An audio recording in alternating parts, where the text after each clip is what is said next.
I can't imagine what sad, pathetic group of individuals would sit in front of a camera with microphones in front of their faces 30 minutes before the first pitch of tonight's game and write the Phils off because they stave off elimination, they avoid the 3-game sweep, and they head on into LA and clobber the Dodgers behind a pair of home runs from Kyle Schwarber.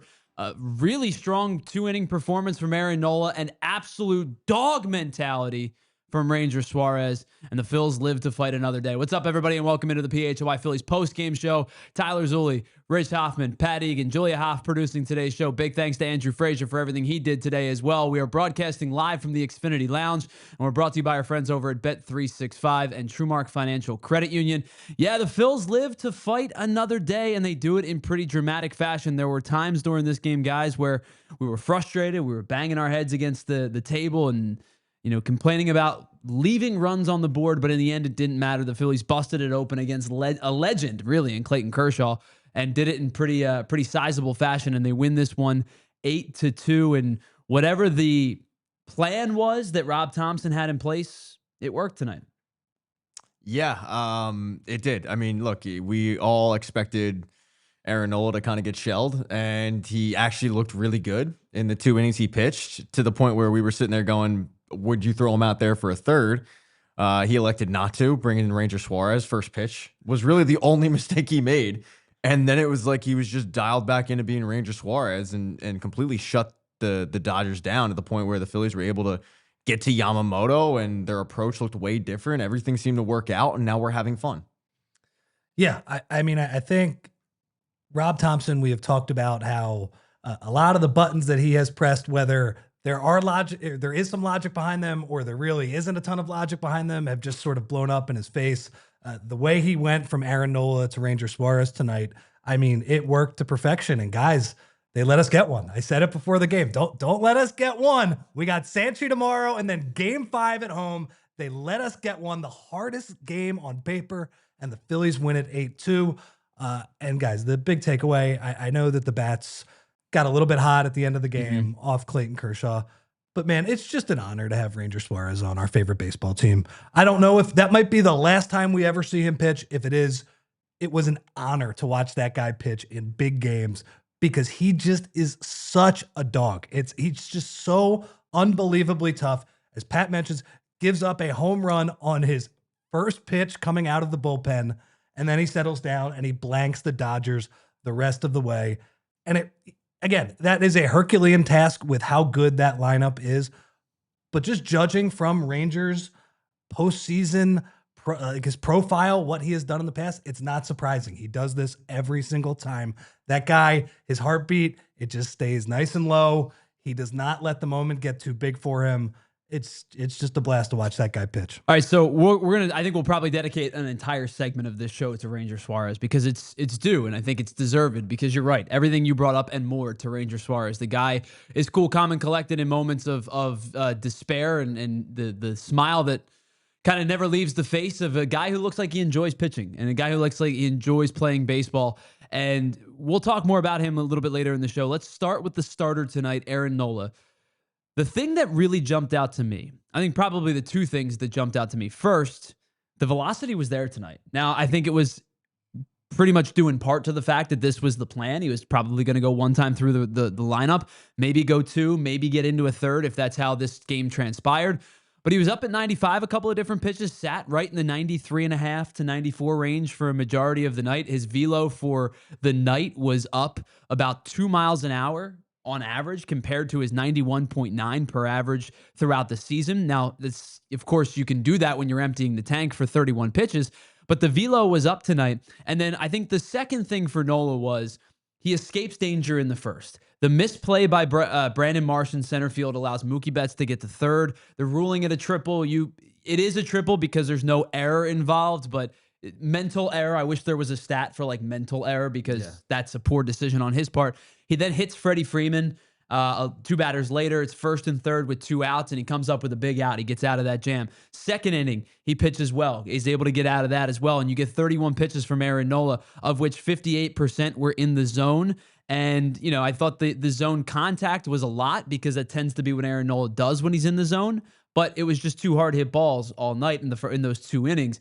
I think for what you were asking out of Aaron Nola tonight, which was 2 to 3 innings, not one time through the lineup, with the exception of the triple to Mookie Betts, he gave you everything you could have asked for. I think when he pumped 295-mile-an-hour fastballs to Ohtani as the first batter, you knew that he knew he only had a couple innings, and he had the adrenaline working. And I've watched so many Aaron Nola starts over the last few years, and you're like, is that 90 miles an hour, that fastball? Right. So to give him the role of, hey, you're only going to go one time through the order. He actually went 8 batters. By the way, that hit on my Bet 365 pregame. Sure did. You're the only one who hit tonight. That's okay. Congratulations on your success. I appreciate it. Phillies hit also as well. But yeah, I mean, he was juiced and he was ready to go. And I think that was clearly the right call by Rob. It's like, Aaron, give us a couple innings at max effort. And he did a great job. He mixed in a nice knuckle curveball with that 95-mile-an-hour fastball and was able to negotiate the Dodgers order the first time. I mean, it's like you said, Tyler, he got a pretty bad misplay from Brandon Marsh on that. I think probably a 2-base. Again, not an error by the book, but definitely an error. And then he makes the smart move almost to hit Freddie Freeman and say, look, I'm gonna go get Will Smith. Like he let the curveball go away and he bared down and he got him out. So great job by Aaron Nola and great job by Rob Thompson. I think he got him out at the right time too. I understand that Tommy Edman, he got that home run right away, but turning it over to Ranger right after was the right call, but part of it was starting Aaron Nola and letting him go max effort. Great job. Yeah, and I think a lot of times with the way that first inning went, with the error, we'll call it, right, from Brandon Marsh, and then the hit batter to Freeman, which me and you both at the time said, well, we'll take that because normally, I mean, Freeman kills them. But he puts 2 guys on, and normally I feel like that's around the time where Aaron Nola decides to give up a 3-run home run. And the fact that he didn't do that, and the fact that he then follows it up with a really good second inning, it was something that I did not expect. I mean, so there was some idiot on the set that called it a white flag game. I forget who it was. It might have been me. It was me. And the only one to pick them to win, though. Well, yeah, I mean, I wasn't going to say You're picking them again tomorrow. I just need you to know that. You don't have a choice. That's fine. I'll pick him tomorrow. But he gave me something that I did not, quite frankly, think he was capable of this season. And he bared down and he got through. And I think you're right. I think the fact that he knew he was only going to have to go through the order one time, I think actually benefited him in this situation. So after the 2 innings, or after the 3 innings, right, Ranger gives up the solo shot. Again, we'll talk more about Ranger in a little bit. We all kind of looked at each other and went, yeah, it really kind of stinks that it was a first pitch home run. He turns on the pitch. It was, kind of middle, and he turns on it as 1-0. But we all looked at each other and said, the way that we discussed this game in pregame, they're down 1-0 after the first 3 innings. I think when the bats weren't going in those first 3 innings, being down 1-0 with an Aaron Nola start, I think that's an objective win. He kept them in the game. Ranger kept them in the game in that 3rd inning, and then they end up exploding in the 4th. They get 3 in the 4th, and then the next 5 come in the 8th, and they really bust it open. But in that moment, being down 1-0 was not a terrible place to be because of the situation that your pitching staff had kind of put you in, where we talked about first inning numbers. We talked about pitching from behind. We talked about pitching down in the count with the batters ahead in the count. And Aaron Nola kind of stayed out of all of those issues. And you're down 1-0 after 3. I think that was a win for Rob Thompson's group. And they kind of looked at it that way and used it as kind of a rallying cry to end up the next inning picking up 3 runs. That homer was almost the tax for bringing Ranger in out of the bullpen, which is something that, he's done it a few times. He used to be a reliever like 3 or 4 years ago. But it's not something he really does anymore. So, I mean, you bring him in against a tough hitter in Edman. And guys, I do think there are a ton of underrated important plays in this game.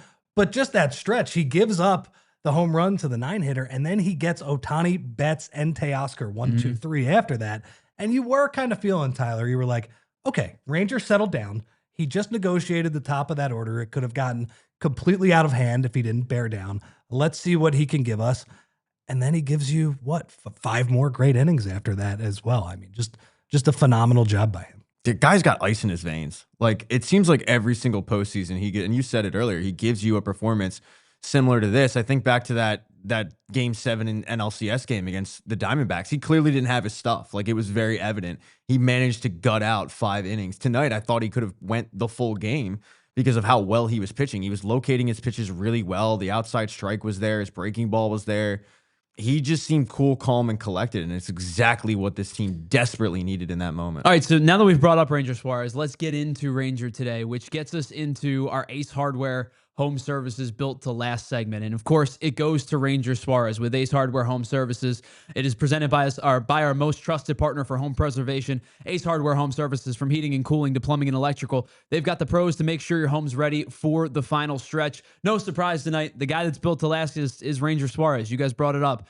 It was an incredible lift for the Phillies to get 5 really, really strong innings out of him, 72 pitches in total. And it was actually for, in Rangers' case, a higher average exit velocity day. The thing that the two things that I admire about Ranger Suarez is he doesn't give up a lot of hard contact. In fact, at one point in the regular season, he was 8th in baseball in hard hit contact on average. The 7 guys ahead of him were all relievers. There was no starters that were ahead of him, which is an unbelievable stat for a guy who's throwing 160, 170 innings a year. A little bit harder hit balls tonight, 92.5 off the bat on average exit velocity. He was somewhere in the mid 80s throughout the season. But the other thing that Ranger does that we have talked about time and time again with him throughout his starts this year, you don't know what's coming from Ranger Suarez. You don't know what the next pitch is. You don't know how he's going to sequence. And because he's a guy who doesn't throw particularly hard, because he's a guy that doesn't have the wipeout slider or the devastating changeup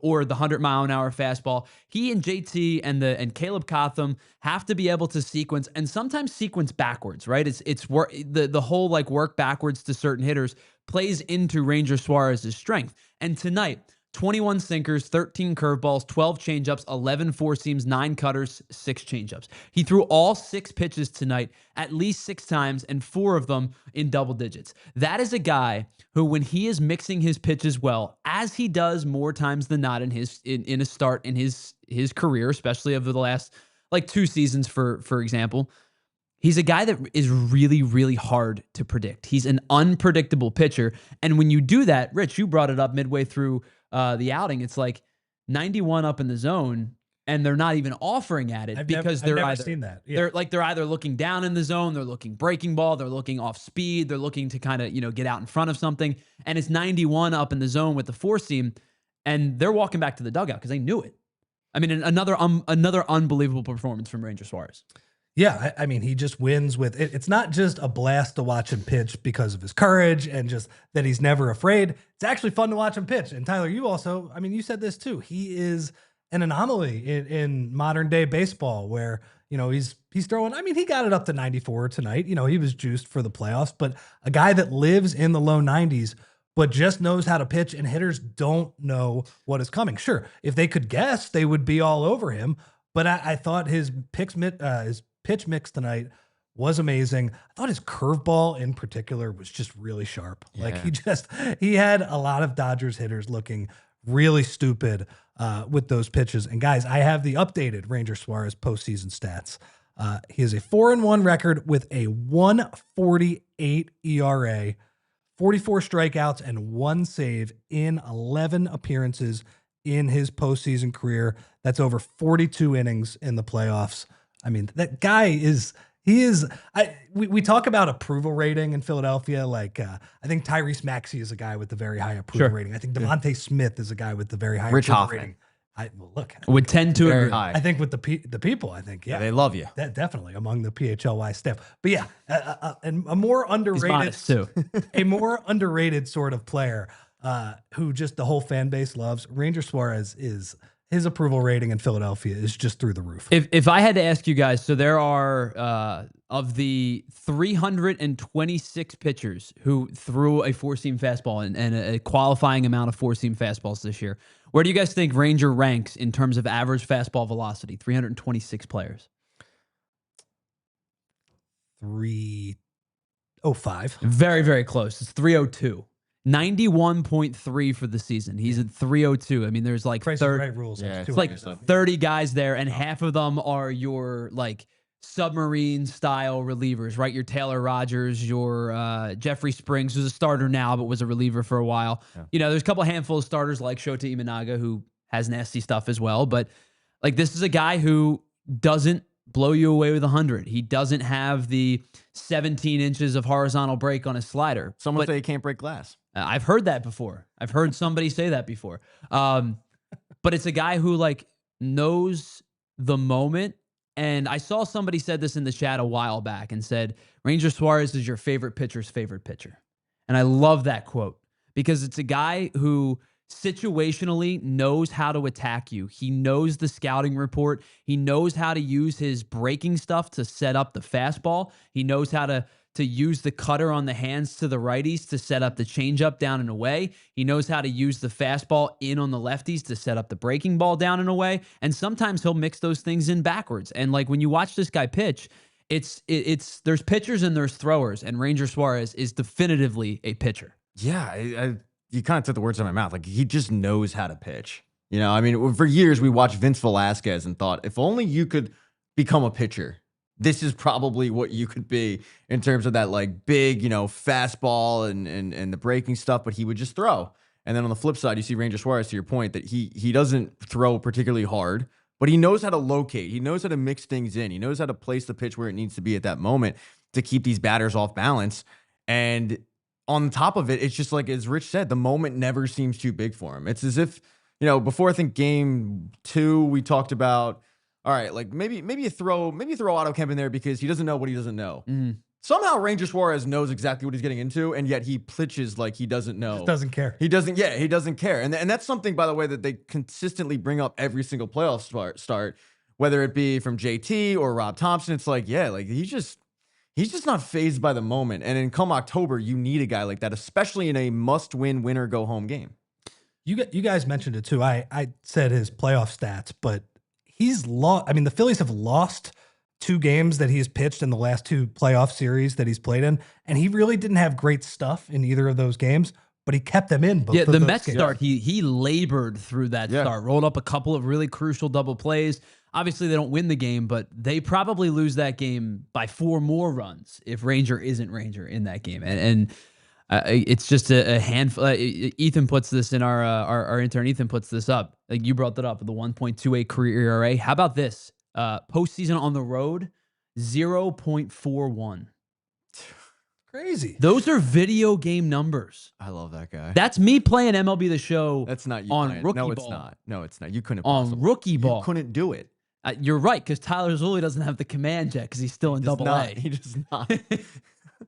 All right, guys, that's our Ace Hardware home services built to last segment. There you go. There's the stat. Thank you, Julia. Thank you, Ethan. Our Ace Hardware home services built to last segment presented by the most trusted partner for home preservation, Ace Hardware Home Services. From heating and cooling to plumbing and electrical, they've got the pros to make sure your home's ready for the final stretch of the year. All right, we're going to take a break. On the other side, guys, I want to talk about the approach against Yoshinobu Yamamoto tonight, because I thought it was the first time this postseason and probably the first time since Game 5 of the NLCS in 2023 that they had one.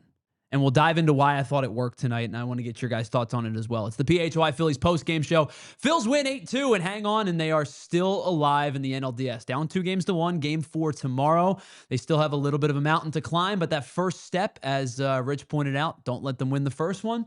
See what happens tomorrow for Game 4. It's the PHLY Phillies post-game show. We're brought to you by our friends over at Bet365 and TrueMark Financial Credit Union, broadcasting from the Xfinity studio. We'll be right back after this.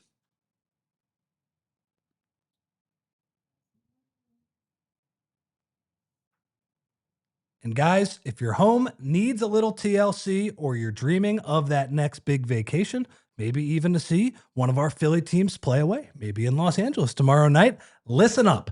TrueMark Financial's HELOC Select just got even better. Rates just dropped, making it more affordable to put your home's equity to work. Do you need a new kitchen or big repairs? Maybe knock out some debt? With HELOC Select, you can get access to your cash all at once or just when you need it. Total flexibility, just like a good game plan, like the game plan that Rob Thompson had tonight. So guys, make it happen today and visit one of TrueMark's 24 branches or head to truemark.com/PHLY. That's truemark.com/PHLY and get in the game today.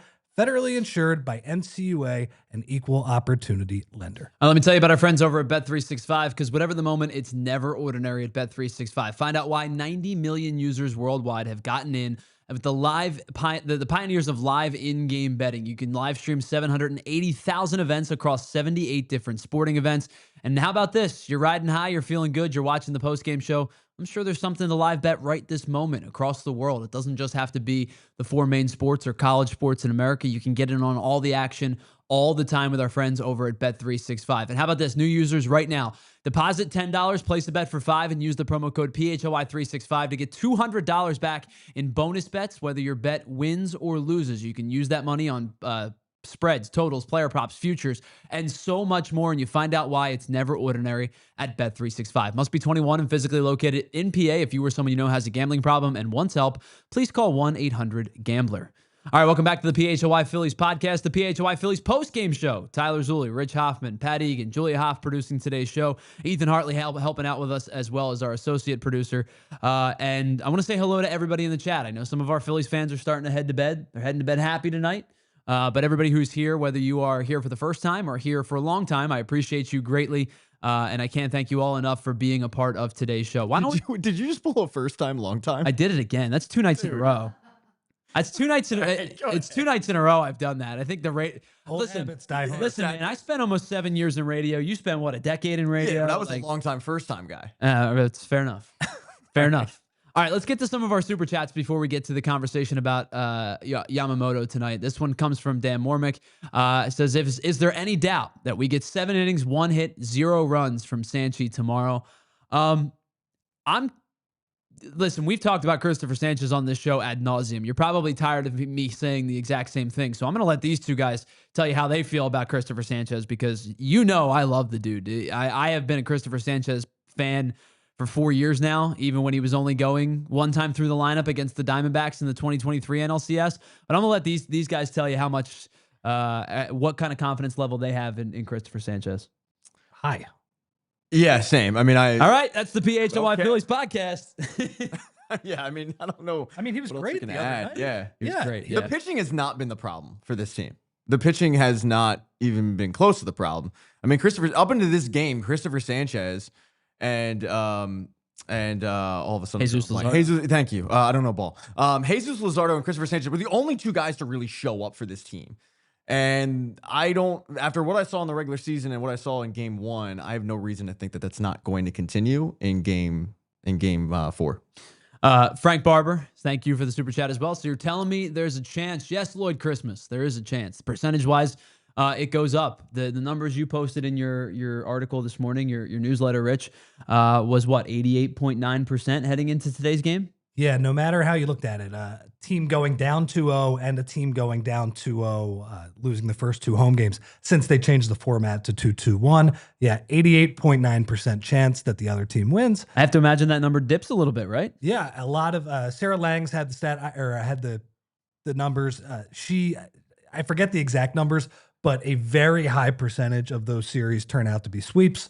Not this one. Yep, that was 11 consecutive series wins for the team that goes up 2-0. The last NL team to do it was the 2012 San Francisco Giants, who happened to go on to win the World Series. The last team to do it, down 2-0, was the 2017 Yankees, who I believe they themselves lost in the AL Championship Series, but it was a 7-game series to the Houston Astros. So they went on to play another 7 games after falling down 2-0 to Cleveland. So I guess the small sample size numbers tell you that if you do complete the comeback in the DS, you're headed for bigger and better things, obviously playing in the CS series, but potentially going on to do more. And the Astros were probably banging on trash. Yeah, they're probably cheating at that point. You know, put an asterisk on that.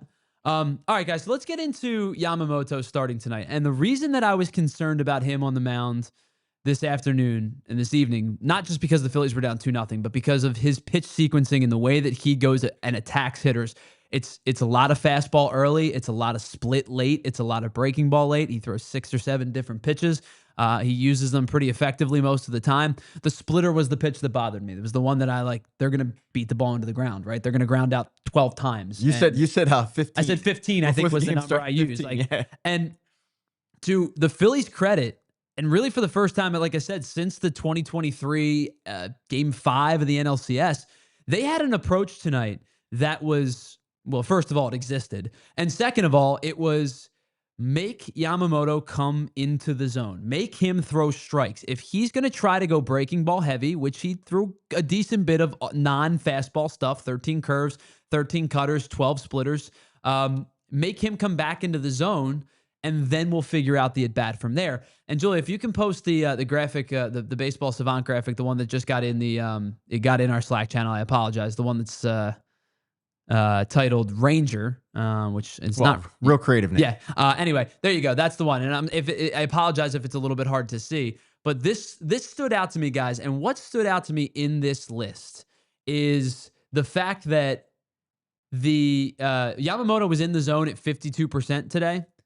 The Phillies only had a 22% chase rate out of the zone. They're outside of the zone. The outside of the zone swings were at 22%, and their contact rate on those swings was 57%. So even on the pitches that they were quote unquote chasing, they were either spoiling or putting into play, but they were doing a good job of not letting him get settled early and forcing him to come back into the zone with the four seam, which then ended up getting hit pretty hard throughout most of the day. Average exit velocity off the bat of the four seam was 95.1 miles an hour. He did get 5 called strikes, but he only got 4 whiffs on that pitch. He only got 8 whiffs in total and none on the splitter, which was the one that concerned me the most. Phillies did a really excellent job of figuring out what their selection was going to be against Yamamoto and sticking to the game plan. What was it in game 1 and 2?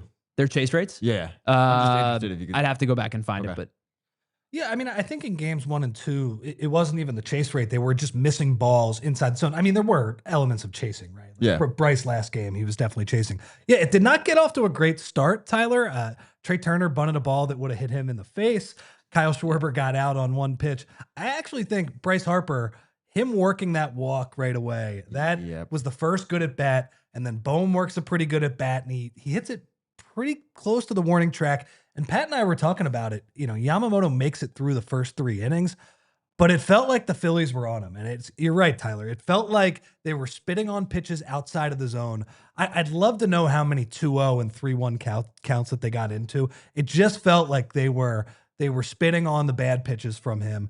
And I think the first time that he paid for it was Kyle Schwarber works a 2-0 count. And you're like, okay, here's the go zone. Yamamoto throws him a high fastball, and he hits it as far as I've ever seen a ball hit at Dodger Stadium.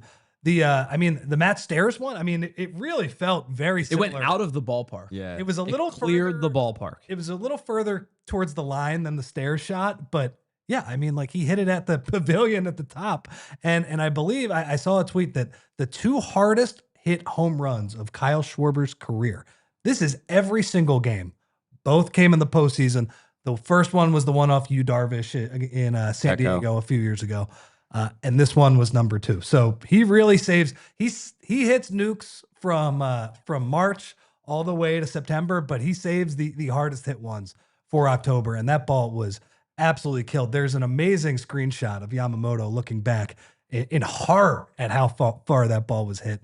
And that jump started the Phillies. You could see Schwarber, you know, he sort of points to the dugout and he's like, all right, boys, let's go.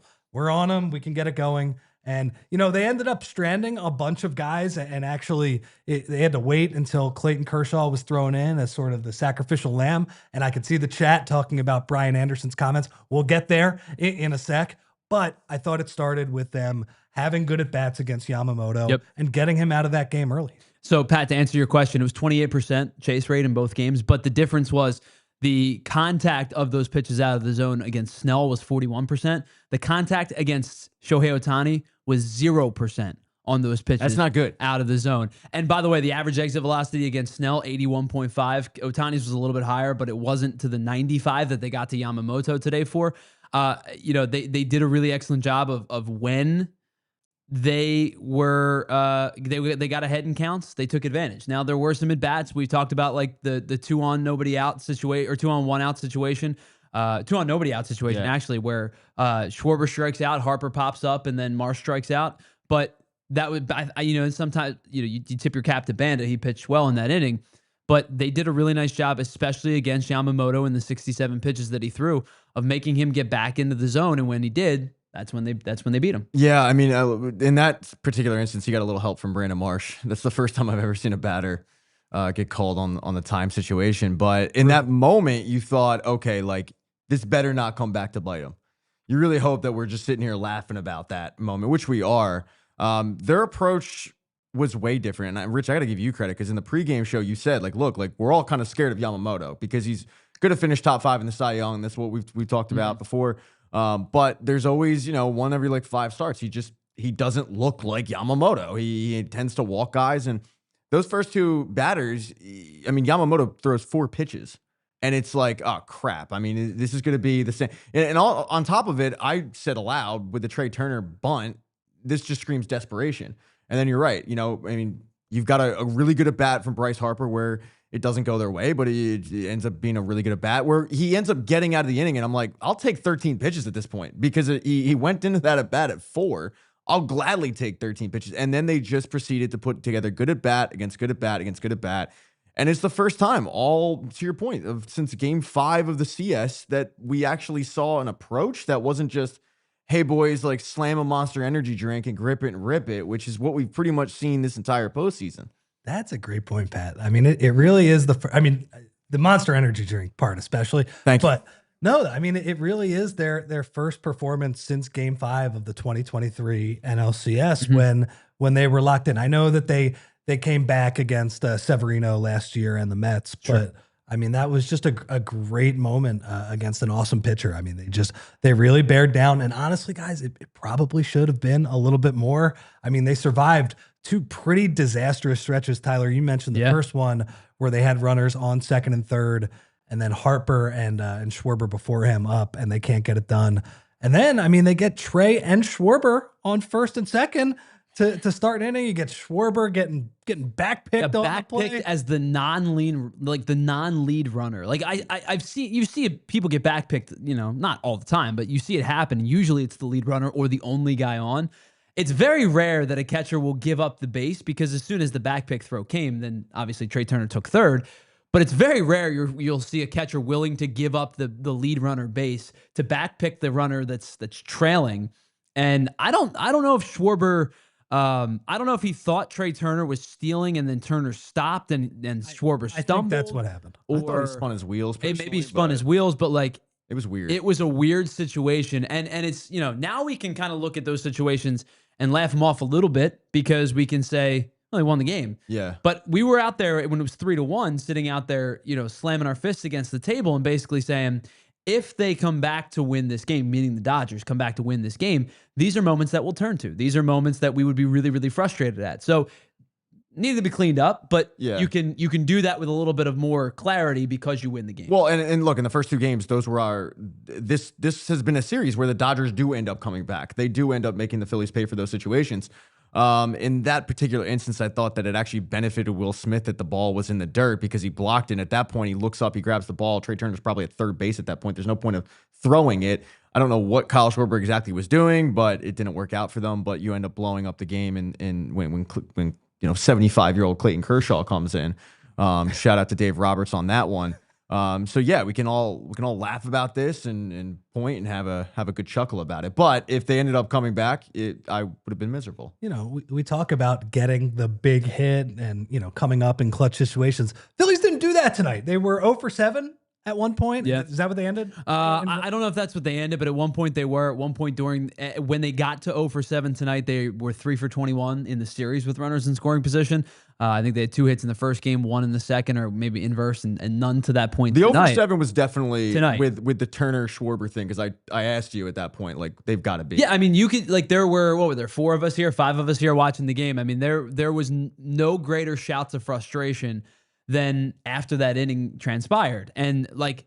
You've seen not just the Phillies, you've seen teams turtle up after that type of situation where you go, okay, that was a chance. And then you had another chance and you go, okay, that was another chance. And you're letting the team hang around. They dropped the 5 spot in the 8th and really kind of cemented the game here.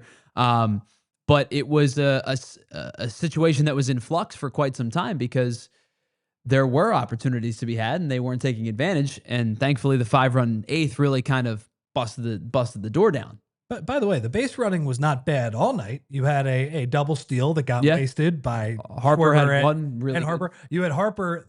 That's why you deal with the kamikaze base running the entire year, right? Bryce Harper, he gets thrown out by 25 feet more than anybody I've ever seen just because he's aggressive. He doesn't even look at Dusty Wathan or the first base coach or whoever. He just continues to go. But in that fourth inning, when he gets to third, he forces that throw, ball squirts away. Bohm gets all the way to third on that one too. I did not see him busted all the way to second. That was huge, right? Because then you get the sack fly on the next one. So it wasn't all bad on the bases tonight for the Phillies. But yeah, the Schwarber one, it just felt like, man, this is going to be the saddest post game podcast to possibly do if they blow all of these golden opportunities. But Ranger Suarez, absolute dog, right? Just kept putting up zeros. Yeah, and you know, we talked about the approach. They finally did it. Like, they finally got into the Dodgers bullpen. Totally. We've been begging them for 3 straight games now. Just get into the Dodgers bullpen, please, God. And then in game 3, it finally happened where you didn't face a guy for a batter or 2. You face guys for innings now with tomorrow, you know, right around, literally, I mean, it's tomorrow. That's how time works. That's how calendars work. But you ended up facing 3 relievers for the Dodgers that up until this point, Dave Roberts hasn't had to go to, where when the game ended up being out of hand, that's why you saw, you know, 95-year-old Clayton Kershaw still in there with Just Sandy adding 20 Koufax. years. Yeah, Yeah. he's going to be He's 105 years old for It's going to be Gandalf by the time this show's over. Dave Roberts turned to Sandy Koufax and said, "Can you give us an inning?" Because at that point, he didn't want to use any more relievers because he might need to use them tomorrow. But at this point, it hadn't been an issue. To dip into finally the Dodgers bullpen was just such a good feeling where it might end up paying dividends a little bit. All right, so Rob Thompson spoke after the game about Schwarber's first home run and kind of how there was a lot of tense moments, I think, in the first 2 games, and I think it was a tight group, and it's been a tight group now for 2 postseasons. He spoke after the game talking about how it kind of woke everybody up, gave the group a whole lot of energy. Julie, do we have this available? All right, let's hear from Rob Thompson after the game this evening.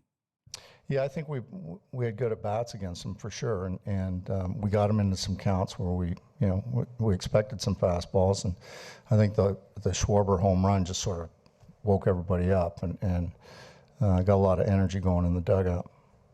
So they're an experienced group of guys, so they've been through this a little bit, and the one thing they did, I think, is they stayed in the moment, stayed relaxed. If you stay in the moment, trust the process, trust your teammates, and not really focus on the result, you have a better chance of getting to the result. And they did that. So I'm happy with it. We'll see about the rest of the series. But, certainly we had, I thought we had hit some balls hard prior to that, too. Some balls deep, almost to the wall, to the warning track. So we're on Yamamoto decent, but I did think we had good at bats, and the line. I tend to agree. Thought there was a lot of good at bats against Yamamoto tonight. He only ended up throwing 67 pitches, but it sure felt like it was more. And maybe it's because there was a lot of high pressure pitches, I should say. But it sure felt like he threw more than 67 pitches tonight. It felt like for long stretches of the first 2 games, this Phillies lineup was overmatched. It did not feel like that at any point tonight. Sure, they did not get the big hit with runners in scoring position in those middle innings, but they were getting themselves in position pretty much every single inning with good at-bats. And that's what you want to see. That's what you want to see carry over tomorrow into Saturday, hopefully. But yeah, that was a great sign. Yeah, I mean, they grinded out really good at bats, and you heard Thompson say it. I mean, they put at least 3 or 4 against Yamamoto in the warning track where, June weather, those are probably gone.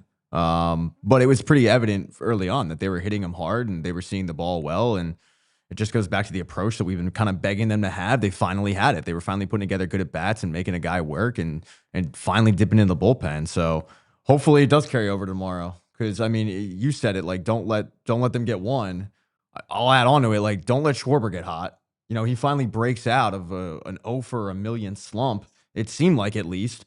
He breaks out in a big way. He's got 2 tonight. Like, don't let that dude get hot because it might be rough for them. By the way, I did not want his season to end this way. He has been a model teammate, a model player. Sure.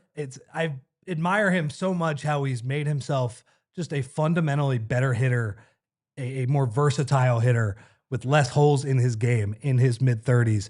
And he was going through a brutal 0 for stretch 0 for 22. when the lights were bright. And frankly, he had a bad NLDS last year as well. So for him to have his moment and hit a ball as far as you will see a ball hit and then come back and hit one off the, what number are we on now? The 125-year-old Clayton Kershaw, and take him deep with a jam shot. It's 124 and a half, but who's counting? We'll round up. By the way, Sandy Koufax looked He pretty did good. look good. He did. I mean, considering Entourage killed him off like 15 Like years 20 ago. years ago Yeah. almost, He yeah. looks good. He looks Cousin fresh. Ronnie, yeah. Exactly. Yeah, you remember. I got opportunities for your drama. Okay, sorry. All right, guys. So you bring No, up the Entourage fans appreciate this reference. They do. you bring up kind of breaking out in a big way. So we talked about the top three, right? Turner, Schwarber, Harper, 7 for 20, 7 for 21 coming into tonight's game. Well, 3 for 5 for Trey Turner, a 2 for 4 for Kyle Schwarber, a 2 for 4 for Bryce Harper. That ends up being a 7 for 13 night for these guys. They scored 4 runs as a unit. They drove in 5, just 1 strikeout between the 3 of them, 3 extra base hits, the 2 Schwarber home runs and a Harper double. This was a vastly different top 3 tonight. And it's no secret. Your 3 highest paid players, your 3 probably table setting best players, if you will, when they contribute, you've got a pretty good chance to win. When they don't, you have a pretty good chance to lose. And the first 2 games, they were 7 for 27. Wasn't a whole lot of life, or excuse me, 3 for 20. It's 3 for 21. Excuse me. The math is hard tonight. It's almost 1 o'clock in the morning. 3 for 21 in the first 3 games. Tonight, they were 7 for 13. I mean, it's the vastly different top 3 tonight. Yeah, and you know, they needed it because they didn't. This was the first game that I don't think they got anything from really the bottom of the order. You know, I mean, up to this point, the bottom of the order had kept them kind of in the series, and we were sitting there going like, look, the Dodgers have gotten clutch hits from the top 4 in their lineup at some point. You know, the Phillies pitchers had done a really good job against Mookie Betts, against Ohtani, but when you needed a big hit, you got it from Teoscar Hernandez. The Phillies hadn't gotten that big hit from anyone that wasn't in the back half of their lineup, and tonight, it pretty much went out how we expected October to go for the Phillies, where they're big bats, the guys that get paid a lot of money, they ended up coming up clutch, which made it a lot easier to watch the back half of the lineup not do a whole lot. So it's about time, and hopefully it just continues, because it's hard for me to imagine that a Turner, Schwarber, Harper would go cold for an entire playoff stretch. And now that they've kind of woken up, you hope it kind of invigorates them, because you said it, like, you just kind of need to win 1 at this point to kind of just get your mindset right and get in the line of thinking of like, hey, this isn't insurmountable. And it finally happened. Good to see Trey going down and getting a few balls. Good to see him stealing some bags, running the bases. Because one of the issues with this, guys, is that it's not just the Zach Wheeler injury. It's not just the Harrison Bader injury. Trey Turner was having an excellent season. And then he doesn't play for the last 3 weeks of the year because he has that hamstring strain. What did he play? Like 5 innings in the last game of the year. You know, he gets a little bit of practice time in this past week, but it's understandable why he would be rusty. To see him sort of look like himself tonight, outside of that pretty bad bunt attempt in the first inning, that was definitely a good sign. Yeah, you got to wear that on the face. You just got to take that pitch. Yeah, I know Kemp would have gotten hit in the face. Oh, 100%. Yeah, because he's a gamer. I don't know. He might have just Happy Gilmore'd it and just stuck his chest right in front of it for no reason. My guy Otto loves getting hit, and I love him Lives for for that. it. Yeah, he watched a lot of Chase Utley growing up. It's apparent. All right, guys, let's take a break. On the other side, we'll kind of continue to wrap this up. We'll take a look ahead to tomorrow's game because it is right around the corner. It's less than 24 hours away. It'll be Christopher Sanchez versus Tyler Glasnow. We'll talk about the approach against Glasnow as well. We'll do all of that in the remaining 20 minutes or so. It is the PHLY Phillies post-game show. We're brought to you by our friends over at Bet365 and TrueMark Financial Credit Union, and we'll be right back after this. And guys, I want to tell you about our friends at Branded Bills. Whether you need snapbacks, trucker hats, fitteds, beanies, or tees, Branded Bills has you covered with performance and style. And we actually have a deal right now for the green Branded Bills PHLY hats that are just absolutely beautiful. I don't know if we have them somewhere in the studio, but they're great, and you can get the Diehard offer with them as well. And guys, if just like we did with the PHLY hats, if you're looking for some gear to make your brand stand apart from the crowd, Branded Bills has you covered with the best custom headwear. Start your order and their dedicated team will help you create whatever custom apparel that you or your friends need, whether it's like a golf outing or something at work, whatever it might be, a family party, something like that.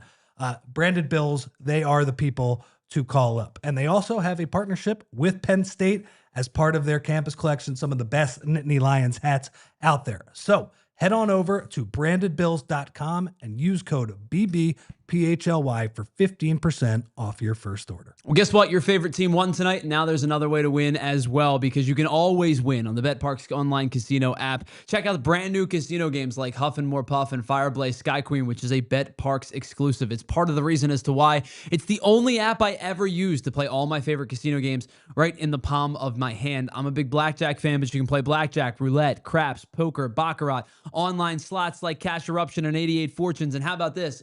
Slots based on your favorite streaming shows like The Walking Dead or Squid Game, Breaking Bad, Peaky Blinders, and all of your favorite classic casino games right from wherever you are. And new users right now can get up to $1,000 in casino bonus back if you're down in the first 24 hours. Head on over to betparx.com and download the app right now and enjoy all of the action and excitement from the casino right at your fingertips. You must be 21 and in PA, New Jersey, Maryland, or Michigan for BetParx. You love to play, you play to win. You bet. BetParx. Gambling problem? Call 1-800-GAMBLER. Welcome back to the PHLY Phillies podcast. Tyler Zulli, Rich Hoffman, Pat Egan. We got you for another 20 minutes or so. Want to say hello again to everybody hanging out in the chat. Hit that like button. Yes, Broad Street Bullies, even though you're a Buckeyes fan and you and I are, it's the one thing you and I don't agree on. But for tonight, we can be friends. One team might be playing for the championship. One team's good and the other one loses to 0-4 UCLA. It's how this thing happens. Someone had to let them win.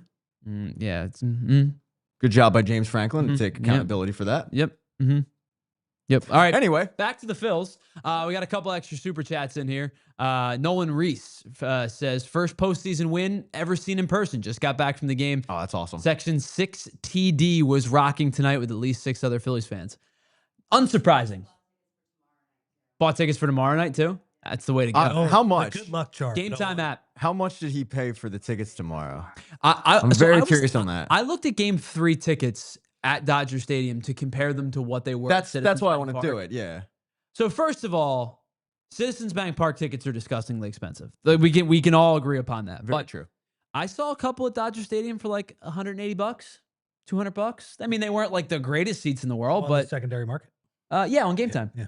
Yeah. There is a definite difference between the fandom.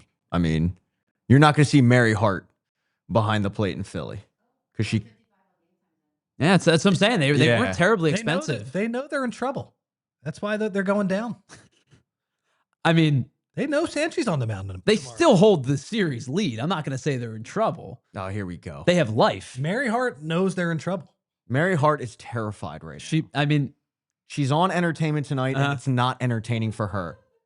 That's why she left early. She abandoned her ship. I don't even know who Mary Hart is. Then that's the problem with you, Tyler, is you don't know who Mary Hart is. I don't know anything. You're not an entertainmentman. I'm not. You're right. Speaking of the Dodgers, they I had used to sit in my room and read baseball cards.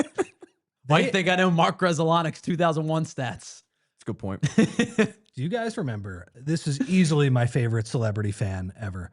Larry King used to sit behind home plate for the Dodgers games, and he would just sit in his chair as people were reacting, and he would just stay seated. Like Larry King was not moving a muscle. It was it was like he was doing his call-in show. Mary Hart was doing the same thing in game 2 or the other night. She wasn't doing much or whatever. I'm sorry. It was the clinching game against the Reds.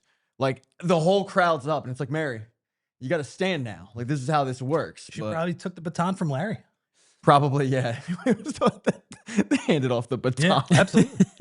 All right. So one of the things that you guys brought up earlier, Pat, you brought it up about getting into like actual relievers, because the Dodgers have been able to use practically mostly starters as their bullpen. Glasnow in Game 1, and they used Sasaki's in their closer. Sasaki is now their closer, Sheehan.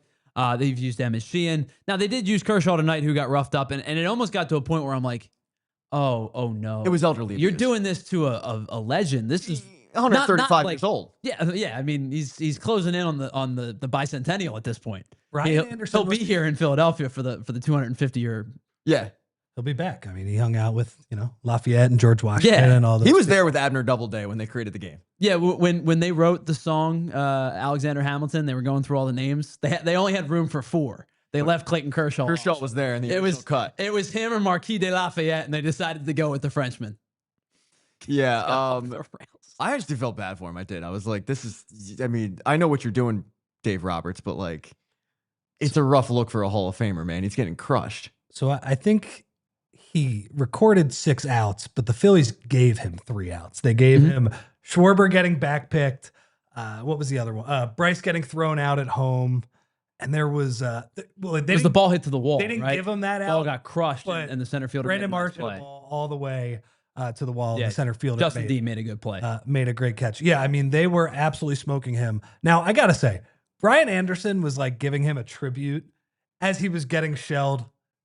It was a little much. I got to say. It was like a little like, it's all right, man. He's pitching really poorly. Like, we do not need to pretend like this is like the saddest thing we've ever seen or have like a Clayton Kershaw tribute right now. Just waiting for like In the Arms of an Angel to start playing. It's like, it's fine. You can talk about the JT Realmuto home run from the standpoint of the JT Realmuto home run and all of the other 4 runs that the Phillies added on after that.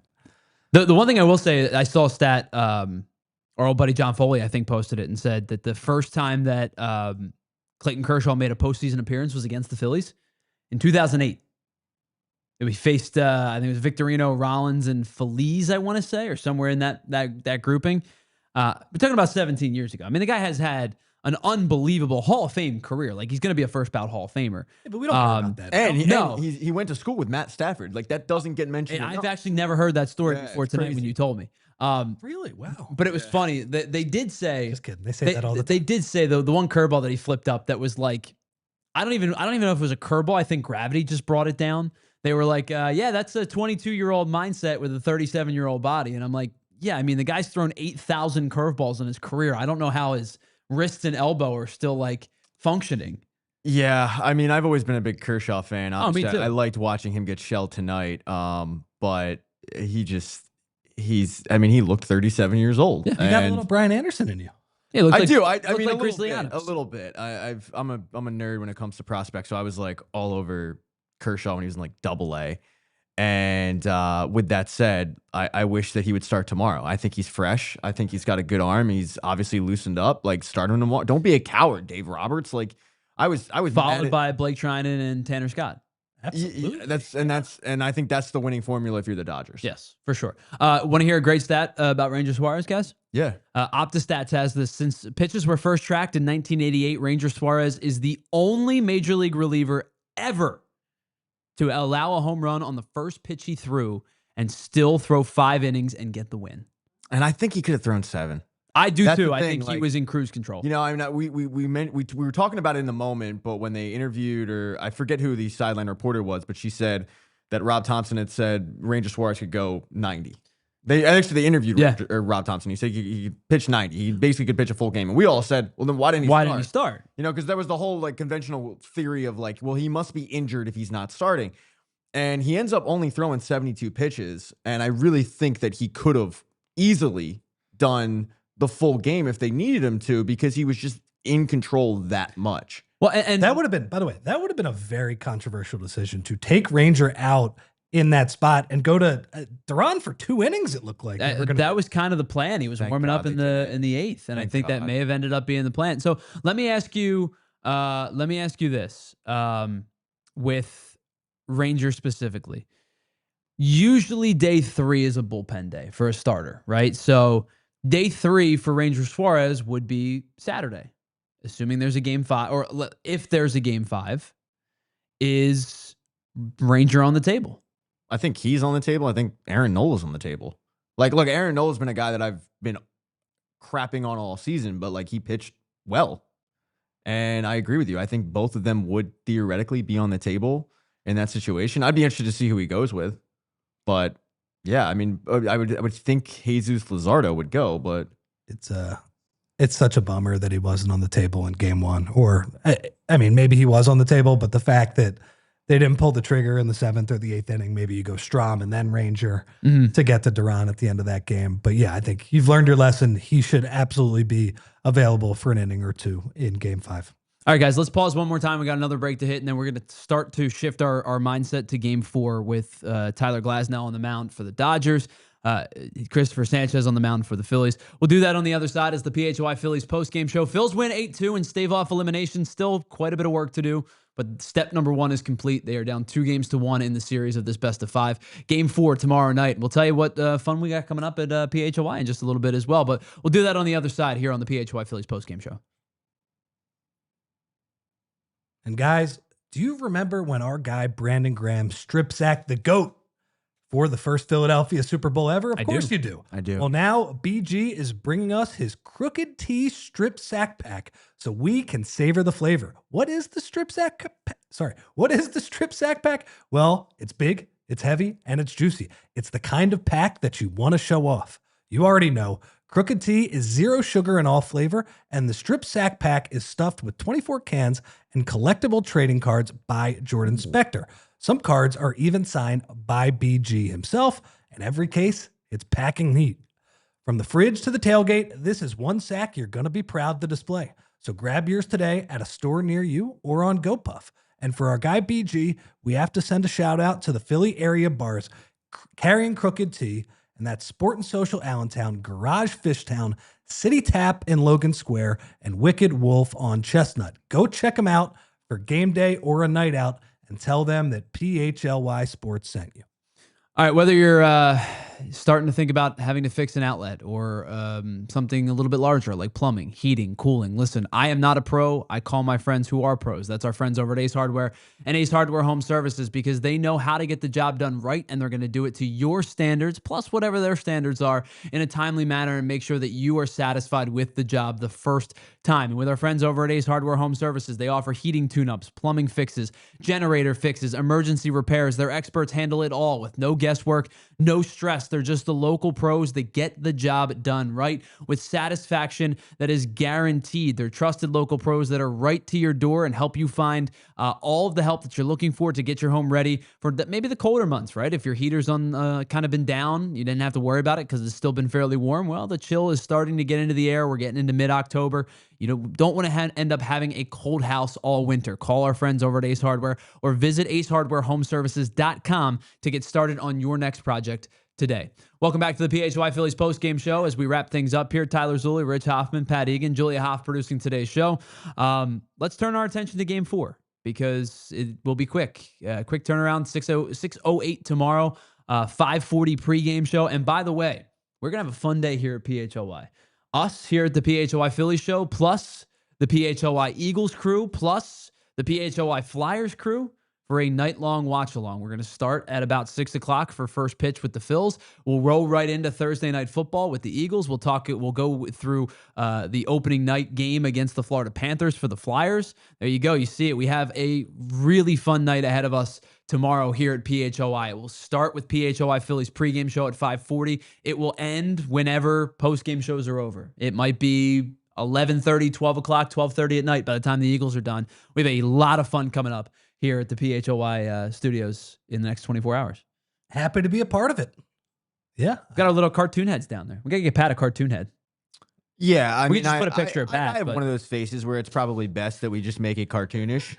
You know, there's a reason I worked in radio so long, so I would appreciate it if you could work on that. All right, so Have you ever seen the Impractical Jokers where the sketch artists just do a terrible job? Yeah, and they just draw ridiculous stuff. Yeah, I've thought about like setting up shop at like a festival of just like $5 really bad self portraits. Yeah, absolutely. And I could do that easily. 100%.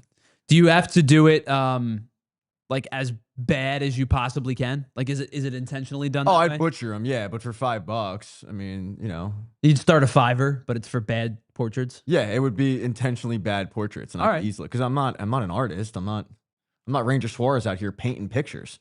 You know? He's Paint masterpiece. happy trees out here. You know, like Bob Ross.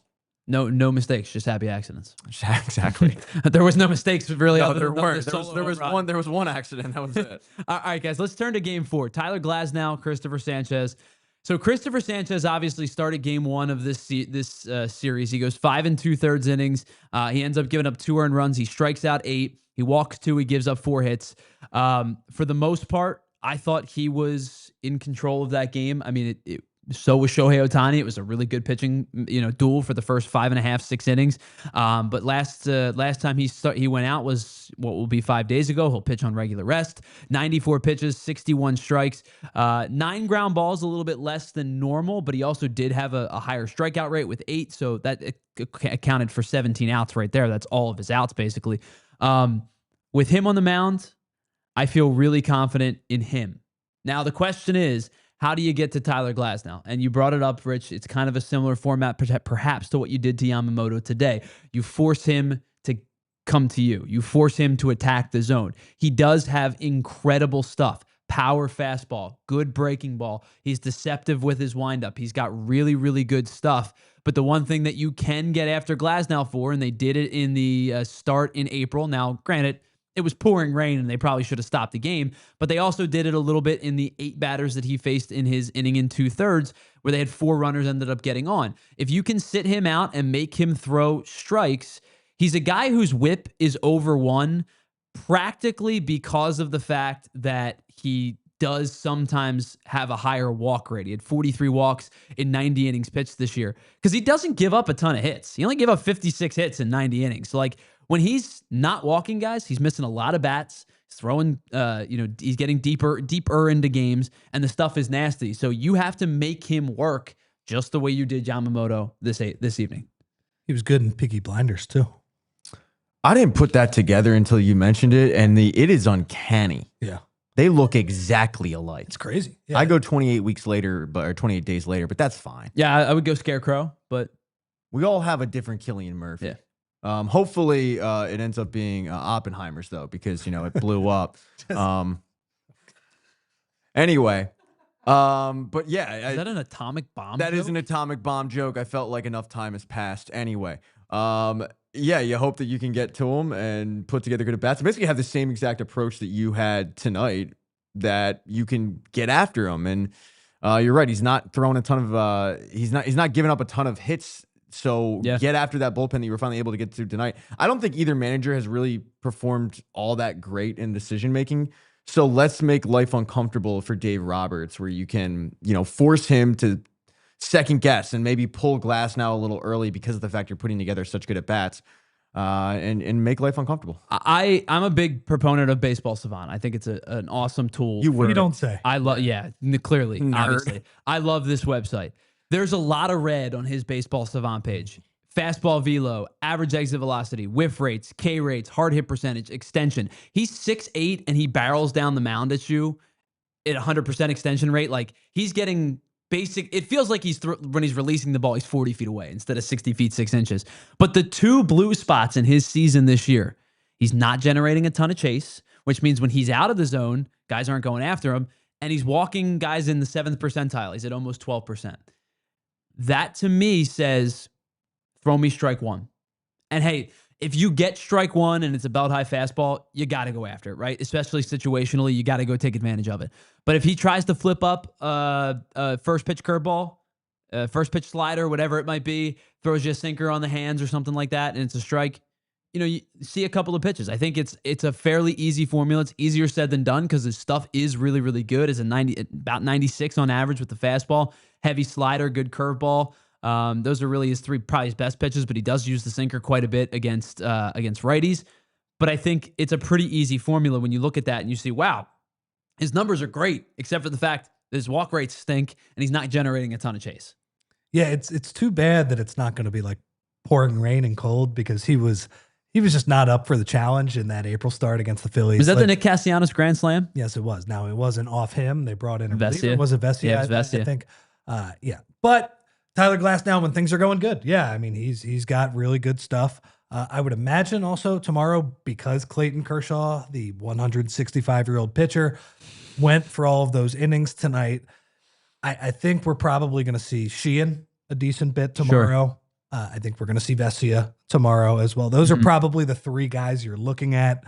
Maybe you get Ohtani and Snell in game 5, but I think those are going to be the three. Now, it would be awesome if Emmett Sheehan had to come in. Banda only threw 10 tonight. Probably see him a little bit, another lefty, especially. And he's got some confidence because that was a great, really good inning. Yeah. So that's who they're going to see. I think on paper that's advantage Phillies. Like I think Chris Sanchez is proven to be one of the very best pitchers in baseball, but it's hard. I mean, these guys don't have any bad starting pitchers. So if the Phillies can keep that approach up that we saw today, I like their chances. I like that Kyle Schwarber is starting to feel good. I mean, he got jammed on that second one, guys. I know it was 185-year-old Clayton Kershaw throwing that pitch, but he got jammed, and I mean, he hit it like 380. It's just awesome to see Kyle locked in. Well, that's the swing, or that's the night that we were looking for, because you looked around the league, right? Especially in the ALCS. Now, I know that the Yankees season came to an end tonight, but like Aaron Judge had a "we're not losing tonight, boys" game in game 3 of the ALDS. Vladimir Guerrero Jr. has been on another planet this postseason. Like, you're a big time power hitter coming through in a big time spot to deliver you, whether it's to tomorrow or into the CS or into the wild or into the DS from the wild card round. We've seen some big time power hitters deliver big time spots, and we've been waiting on Kyle Schwarber, who, like you guys said, has really kind of had a difficult back end of the season into the postseason. He was 0 for 22 at one point. That's a huge lift. Like, when the lid gets lifted with this team, that's where the valleys come in, right? We've talked about the peaks in games 1 and 2.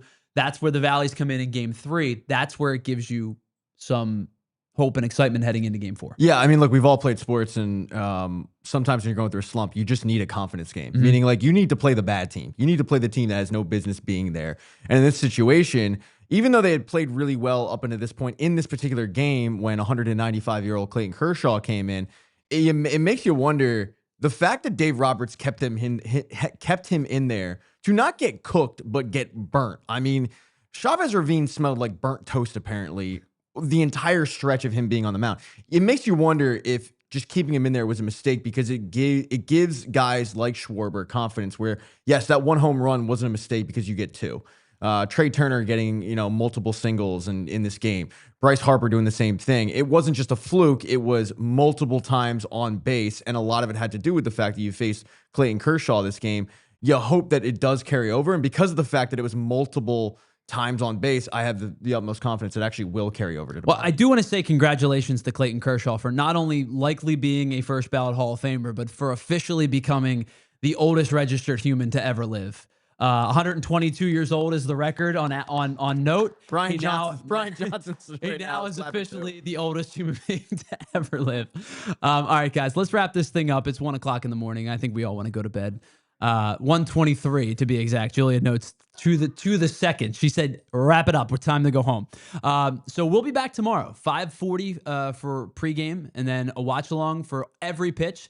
You can enjoy the moments with us that make us happy, and lament in the moments that don't, and we'll do it all along the way. And then we'll be joined by Bo Wolf and Jamie Lynch of the PHLY Eagles show, and it'll be a full family hangout here at PHLY. And then at the end of the night, of course, we'll also have a post-game show with Bill Matz and Charlie O'Connor and the PHLY Flyers crew as they get their season underway as well. So for Pat Egan, for Rich Hoffman, for Julia Hoff, for Ethan Hartley back at home, associate producing tonight, I'm Tyler Zulli saying thank you so much for hanging out with us. We really appreciate it. We love you all. We'll talk to you all tomorrow at 5:40. The Phillies are still alive after an 8-2 victory tonight in Game 3 to keep the NLDS alive. Game 4 tomorrow night, 6:08 first pitch, 5:40 pregame show right here on the PHLY Phillies podcast. We all silly like the mayor.